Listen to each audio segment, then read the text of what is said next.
I think folk's really evolved. When I was doing some research a number of years ago, folk originated out of protest.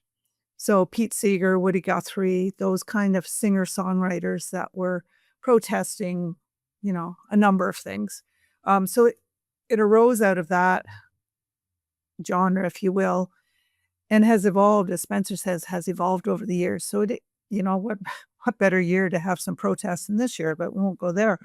But, it's a singer-songwriter that's evolved into now a multiplayer artistic group. Some acoustic singer-songwriter, some plugged in, folk rock, those sorts of things. So I think it's very individualistic depending on who the artist is. You're listening to the Behind the Village podcast. Our guests today are Pam Carter and Spencer Shewen from Mariposa Folk Festival.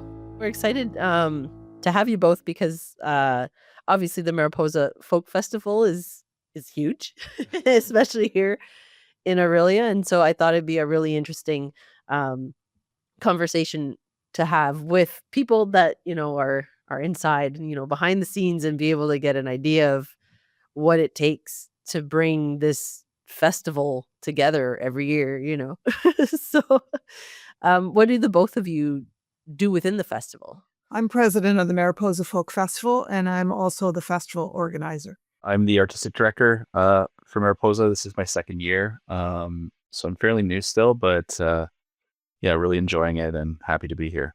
Cool. And I guess what's the difference? Because I know that both those roles have different responsibilities, but what's the difference between the roles and how do you work together in the context of the festival?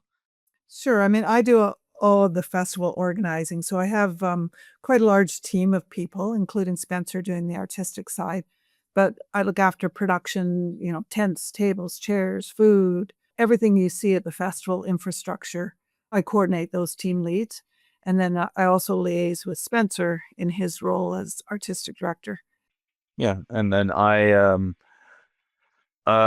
it's how do I start? How do I explain this? So yeah, I basically like my role is a lot of it's in large part it's curation of the performers at the festival. But it's contract negotiation, it's understanding like touring schedules and routing and dealing with booking agents and managers and artists directly. And then I help with the advancing with the artists as well, with the technical team, as far as like making sure, everybody is comfortable and everyone knows what they're walking into when they come to the festival, what to expect, how many stages they are, what their stage that they're performing on is going to be like. Just trying to make sure that there's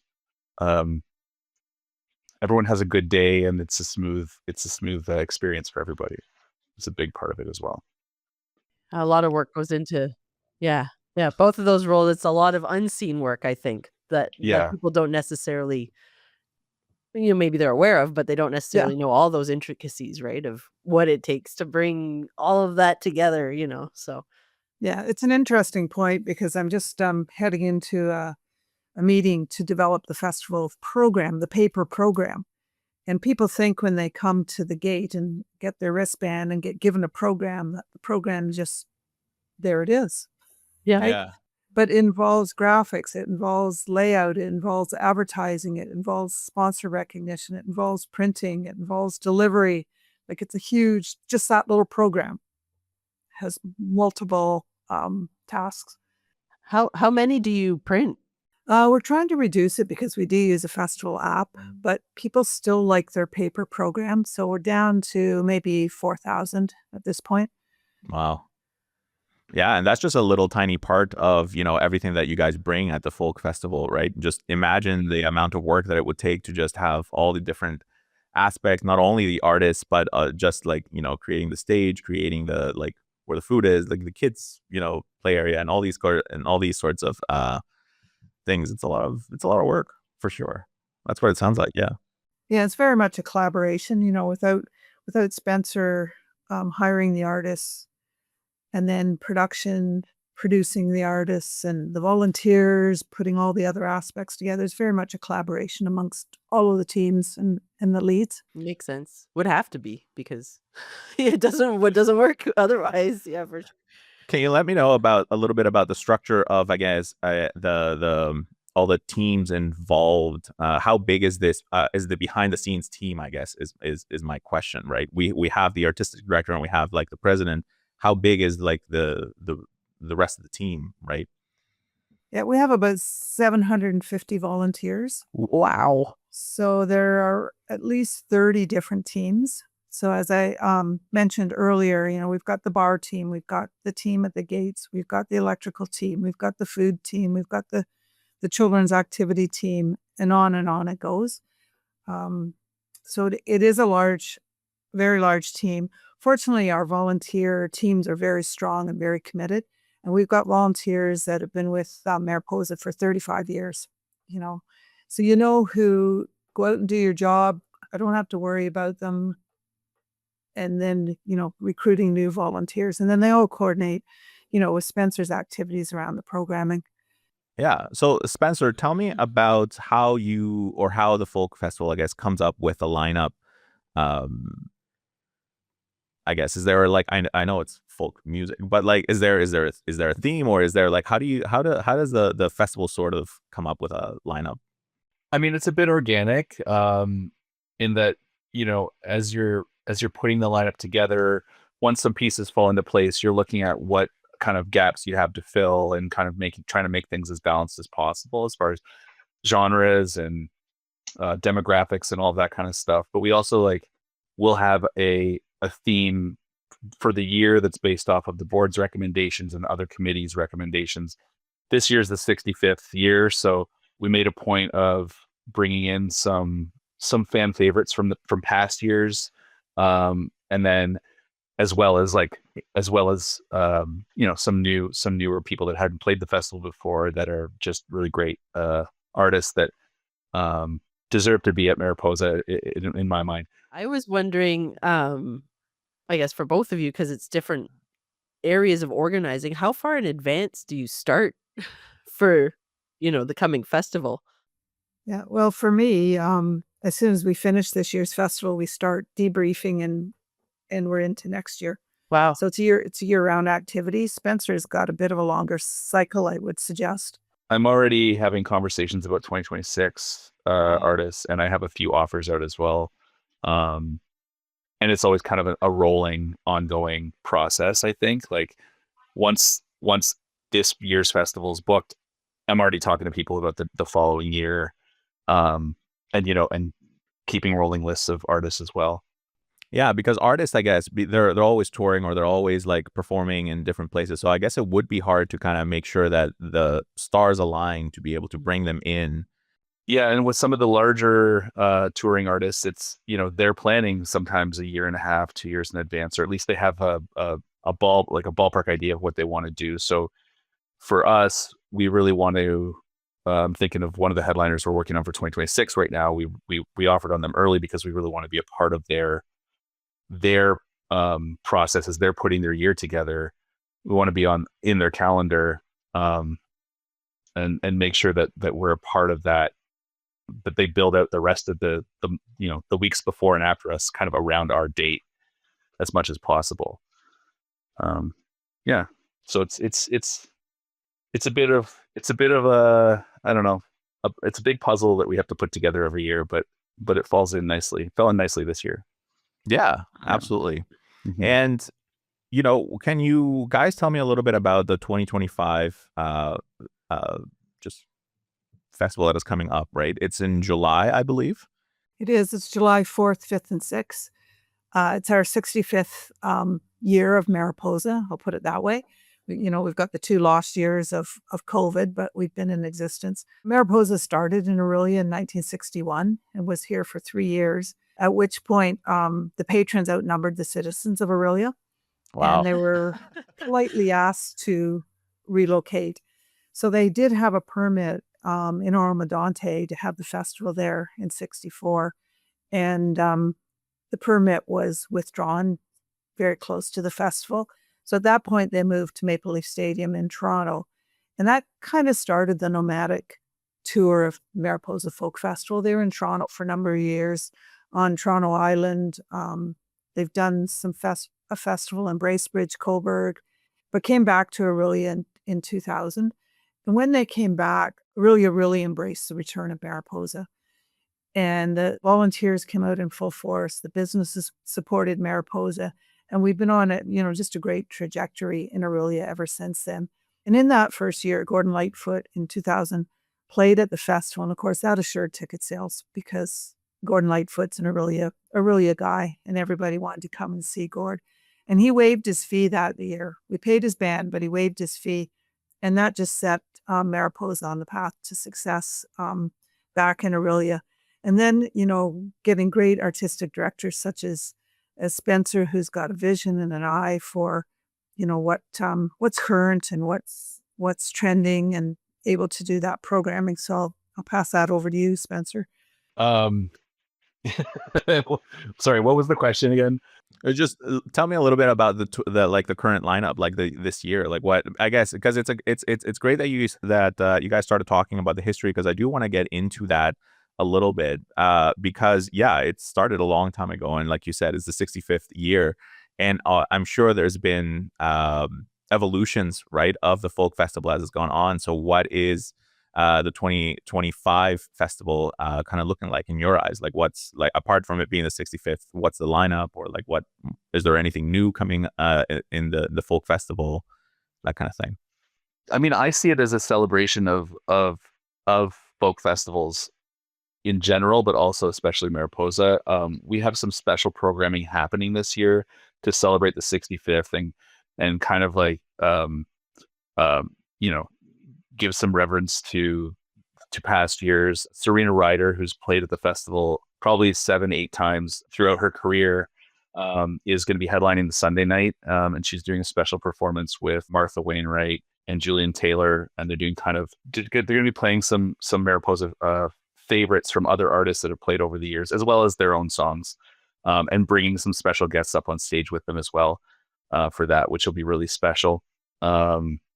And some of the workshops we're looking at doing will kind of also have the same kind of effect as well, which will be really wonderful for all of the festival goers to experience. We've got some great artists that haven't played the festival in a long time coming back. Jane Siberry, Bob Snyder is coming out of retirement to come play the main stage. Ron Sexsmith. There's just countless people that are going to be there. It's a really kind of a stacked year this year for the 65th. Yeah, every year Exciting. I see the poster, I guess, the names of all the artists for the photo, and it's like full. It's a lot of there's a lot of artists that come through. Yeah, it's pretty cool. Yeah. I had a question, because we were arguing before we started the podcast of what folk is. And I know you mentioned other genres as well that you bring in, so I wasn't sure if you could define it, or is it more of a vibe or a feel? That is an age-old question. I'm going to turn that to Spencer. I was going to say, Pam, you to go first.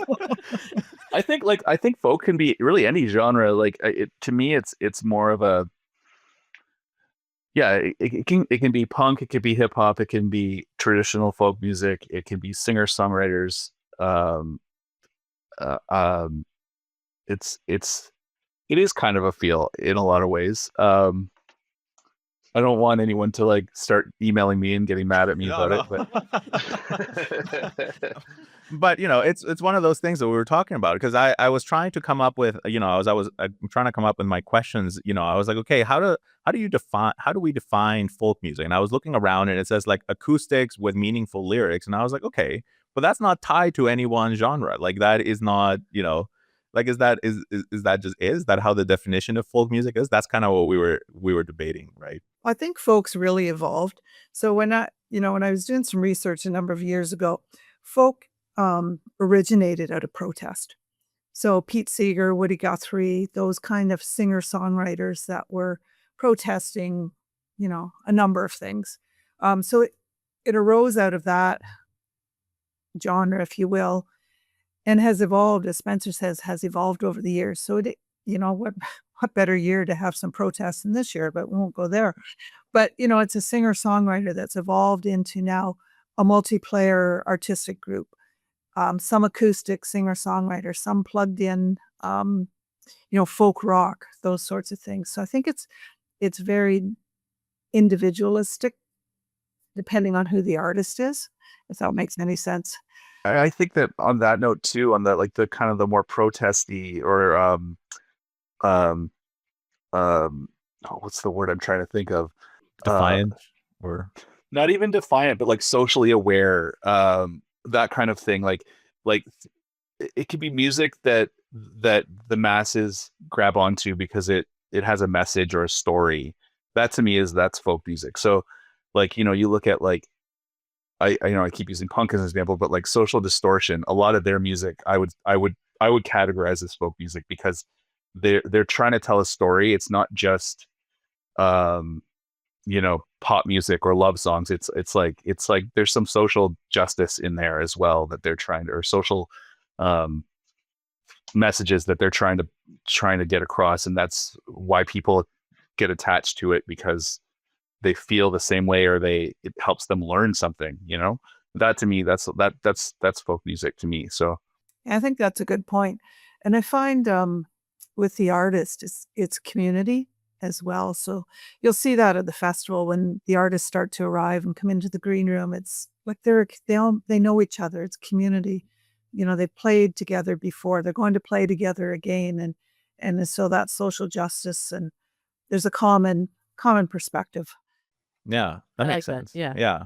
Because as I was researching that was kind of the main theme that I kept coming up, was just not necessarily just social justice, although that makes a lot of sense, but just the idea of the meaningful lyrics, and like there's a story there. There is like, you do it with a purpose. It's not just for the sake of, I don't know, music or something like that, but there's a purpose there, and an intention of why this story was created and put, as a song. So yeah, it's pretty cool. Mm.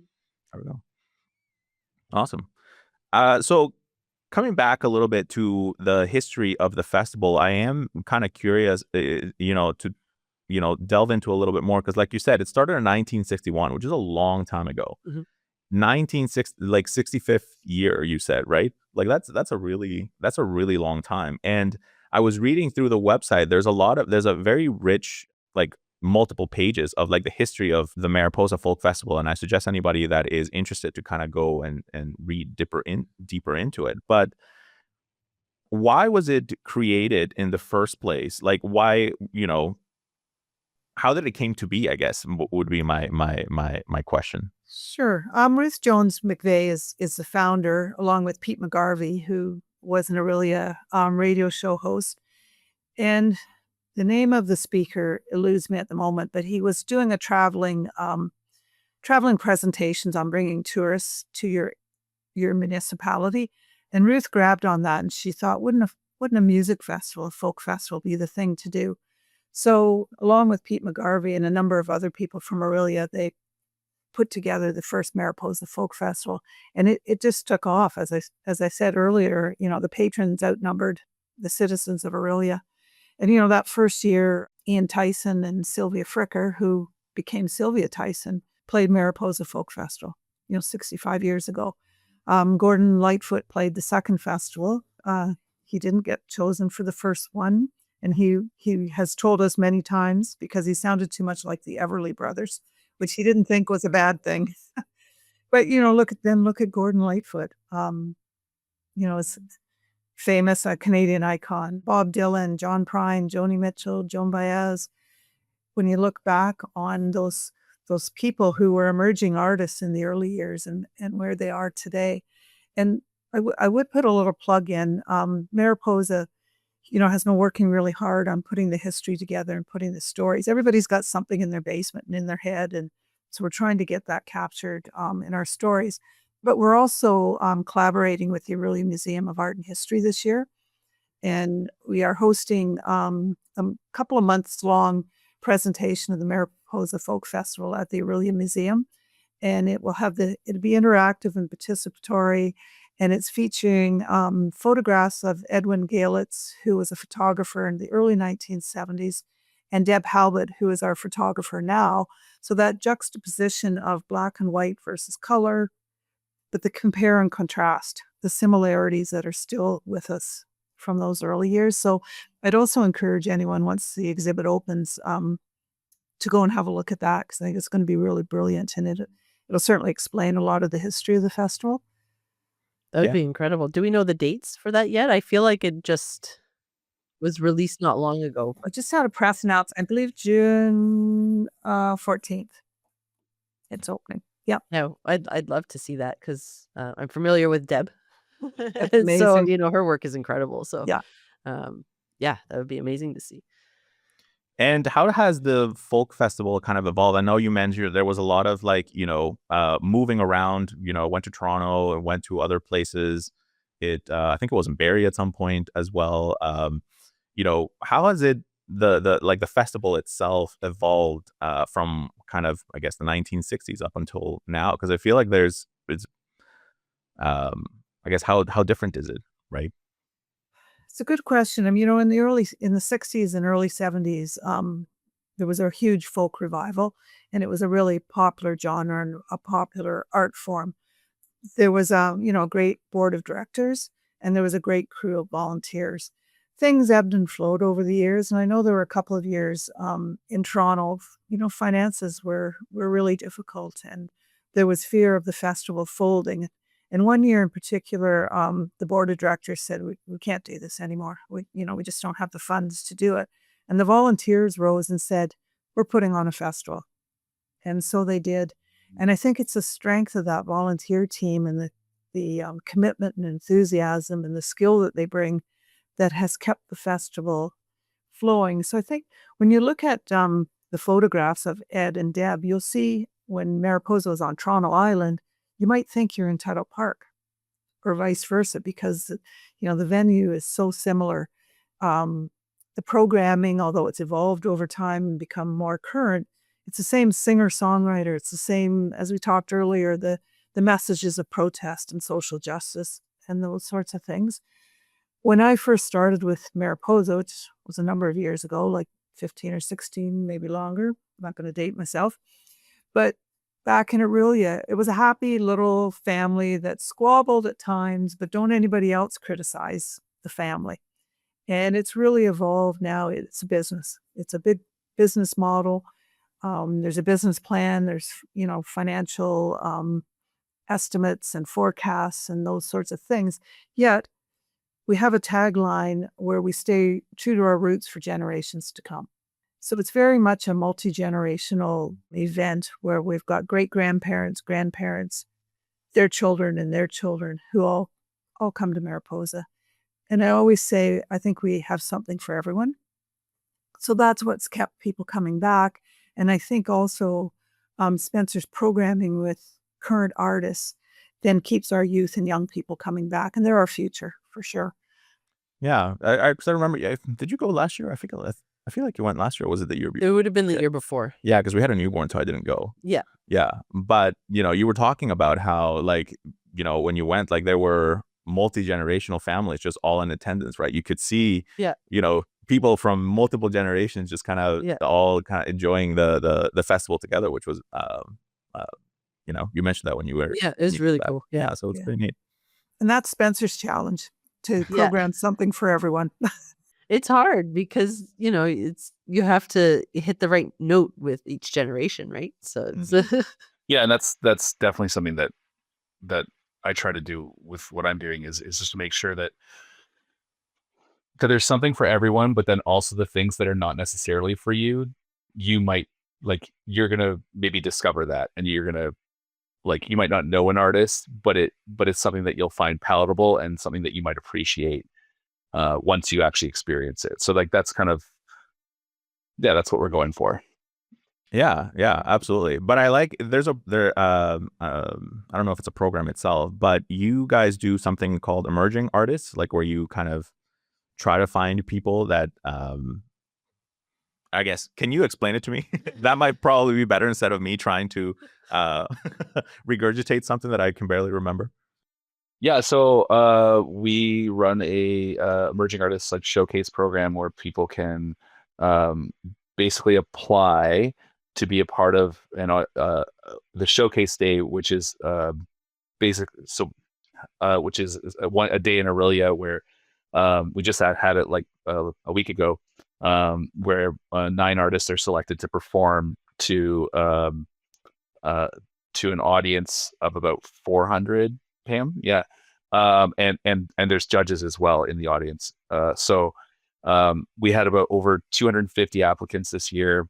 We had a team of people that vetted all the applications, and like some judges, I guess, that selected the top 9 out of different criteria, to invite those top 9 to come to the audition day.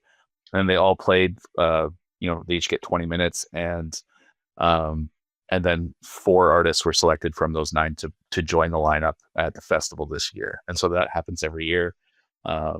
And it's a really neat experience, I think, and a good way to, like, for my job, for my role, it's like I'm dealing with a lot, I've still booked some emerging artists and things like that, but I'm only one person, and I am influenced by the people that are around me and the people I'm talking to. So it's good to have a program that kind of can bring in another stream of emerging artists. And I'm not on the selection committee for who gets to perform, who gets invited to perform on the showcase day. So those are other people that are outside, have their own influences and their own opinions and tastes and all of those things. So it's good to do that because I always say, I always try and say, good ideas come from all places, and I don't only just book things for the festival that I like personally.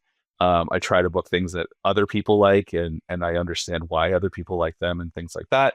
But this is just another way for us to be able to make sure that we capture some of those emerging artists that are exciting and deserve to be at the festival. And that being said, too, I saw the list of all the artists that applied, and there's lots of great artists on there. And just because they didn't get selected for the showcase day doesn't mean that they're not warranted of playing our festival or any other festival. It's just we only have 65 slots on the whole lineup, and there's many artists out there that could be on in those slots. So yeah, absolutely. But I like that concept, just because, as you were talking about before about discoverability, is like you can go there and you can find people, you can find the headliners, like those people that that you love their music and all that kind of stuff. But as you're going around, you might be able to find people that you've never seen, or people that are just starting out, people that are unknown basically, but it's like, hey, that's really cool. And you're able to give them that chance of being seen, and discover new genres, related genres to folk music and stuff like that I think that's really cool. To me, like, the most important thing about any music festival is the discovery piece. Like, that's why you should want to go to a festival. Like, you want to go to see the 2 or 3 or 5 artists that in the lineup, but the most exciting thing about a music festival is going to it and finding stuff that you just never even knew was out there, and expanding your knowledge of artists, like leaving the festival with now 15 bands that you love, that kind of thing. It's so important. And it's important for developing artists' careers too. It's an important piece of the trajectory of any artist's career. It's like getting to play festivals, for them to play in front of audiences that they wouldn't normally have access to. So I think the workshop format is also really important in the festival circuit. So it originated with Stowe Klein, who was the artistic director with Mariposa Folk Festival back in the early 60s, mid 60s. And that's where Spencer's creativity comes to play. And he'll put artists together on a daytime stage that maybe have played together before, but maybe haven't. And it's not in the round. It's not you. It's one artist will start and everybody else will join in. And there have been some really brilliant performances. And, where else would you go? Would you buy a ticket where you could see 4 artists come together all day long throughout the festival in that kind of spirit? And I know about a year, it was longer ago than that, I guess, one of the emerging artists played in a workshop.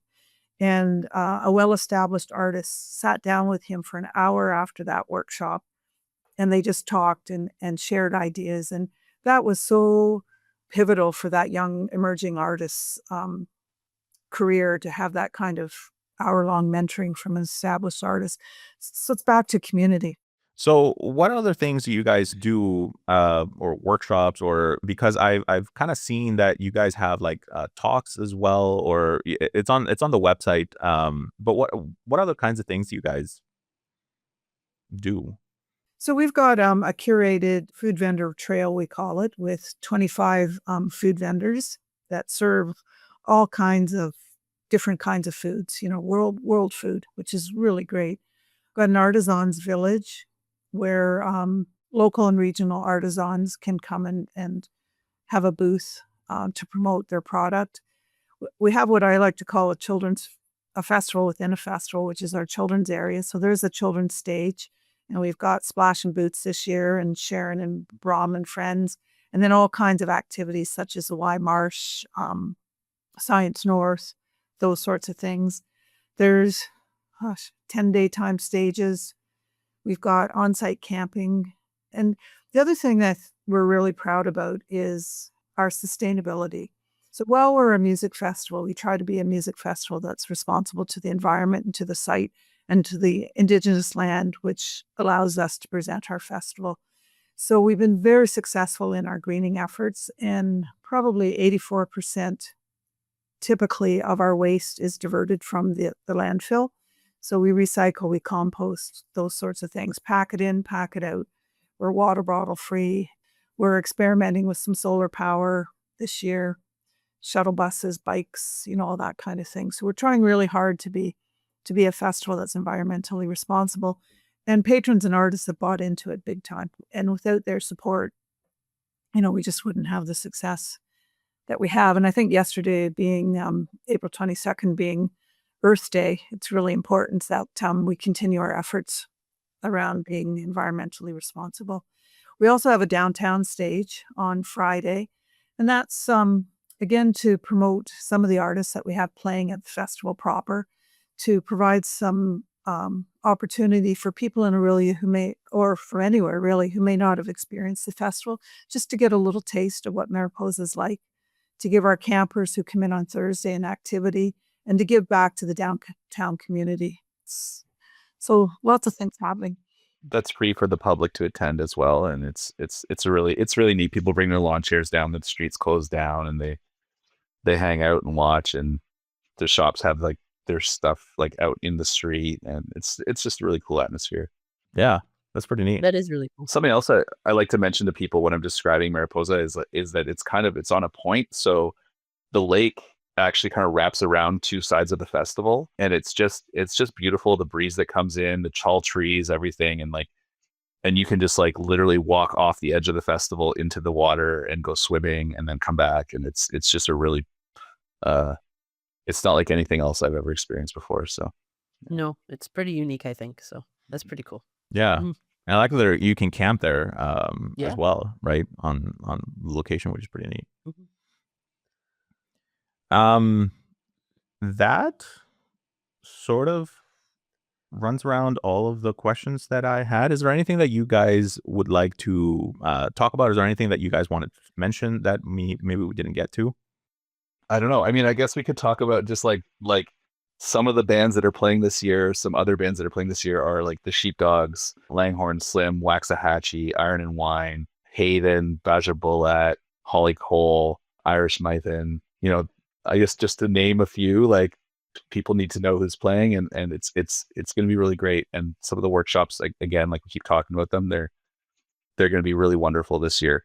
Some cool pairings coming together. Yeah. Cool. No, I'm interested to see the Yeah. the pairings. Yeah, that would be cool. And where can people go buy tickets or go find more information, just for the folks that are listening, right?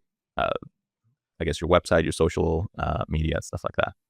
Yeah, you can certainly go to our website, mariposafolk.com, and there's a ticket link there. We also have an office in downtown Orillia, which is typically open from 9 to 1, Monday to Thursday, and Chris can sell you tickets directly from the office. And then we do have gate sales. But I caution, we've sold out for the last 3 years, so you might want to get your ticket now. Yeah, it goes fast. Yeah, I'm sure. And social media, do you know the social media handles just in case people were interested in that? I think it's just at Mariposa Folk Yeah. for Instagram anyway. Yeah, because I know you have Facebook, Instagram. I think you have TikTok, YouTube. Yeah, if you look up Mariposa Folk Festival on any of the social platforms, it'll come up. I'm sure it'll show up. All right. Well, I think that is everything from us. So I think that was a really interesting episode to kind of think about or hear about, like the behind the scenes or how it kind of gets started and the people behind. Like, there's a lot of volunteers that I didn't know, right? I mean, obviously it'd have to be because I knew there was a lot the of folk festival is a volunteers. big thing. Yeah, but I didn't realize it was like 700 of those. Yeah, 50. Yeah. Yeah. And truly, without the volunteers and the support of the business community, it wouldn't happen. That's one of the cool things about, I guess, the Orillia in general, but just for me, I've always found it to be a very supportive community, right? Like, everybody coming together and wanting, if we want this, right? Like this festival, like people are going to come together to try and make it happen, which I think is really great. And it's what's allowed it to stay here, like, for 65 years, really, to still be here in Orillia after all this time. Yeah, that's pretty awesome. Well, thank you guys very much for joining us. Thanks for having us. Thank you for listening to the entire episode. All the links and info you heard in this conversation will be featured in the show notes on our website, villagermagazine.ca/podcast. If you enjoyed this episode, consider subscribing to our channels like YouTube, Spotify, or wherever you're listening from so you never miss an episode. Thanks again, and I'll see you next time.